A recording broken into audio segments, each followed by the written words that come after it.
અમદાવાદથી સમાચાર જ્યાં નાના ચિલોડામાંથી નકલી હોસ્પિટલ ઝડપાઈ છે। નાના ચિલોડાના શિખર એવન્યુ કોમ્પ્લેક્સમાં આ નકલી હોસ્પિટલ ચાલતી 3 સ્ટાર હોસ્પિટલના માલિક ધર્મેન્દ્ર ઉર્ફે સંજય પટેલ વિરુદ્ધ ફરિયાદ નોંધાઈ છે। સંજય દુકાન ભાડે રાખીને 3 સ્ટાર હોસ્પિટલ ચલાવતો। કોર્પોરેશનના સહી સિક્કાવાળું ખોટું ફોર્મ સી બનાવી હોસ્પિટલ ચાલતી। કોઈ પણ રજિસ્ટ્રેશન વગર 3 સ્ટાર હોસ્પિટલમાં આઈસીયુ ટ્રોમા સેન્ટર પણ ઊભા કરવામાં આવ્યા। તબીબો ડિગ્રી વગર મેડિકલ ટ્રીટમેન્ટ પણ કરતા હોવાનો ખુલાસો થયો છે। ગુજરાત મેડિકલ કાઉન્સિલે ઇસ્યુ કરેલા રજિસ્ટ્રેશન નંબરનો દુરુપયોગ કરવામાં આવ્યો।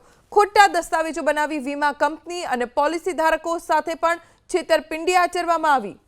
સંજય દુકાન ભાડે રાખીને 3 સ્ટાર હોસ્પિટલ ચલાવતો। કોર્પોરેશનના સહી સિક્કાવાળું ખોટું ફોર્મ સી બનાવી હોસ્પિટલ ચાલતી। કોઈ પણ રજિસ્ટ્રેશન વગર 3 સ્ટાર હોસ્પિટલમાં આઈસીયુ ટ્રોમા સેન્ટર પણ ઊભા કરવામાં આવ્યા। તબીબો ડિગ્રી વગર મેડિકલ ટ્રીટમેન્ટ પણ કરતા હોવાનો ખુલાસો થયો છે। ગુજરાત મેડિકલ કાઉન્સિલે ઇસ્યુ કરેલા રજિસ્ટ્રેશન નંબરનો દુરુપયોગ કરવામાં આવ્યો।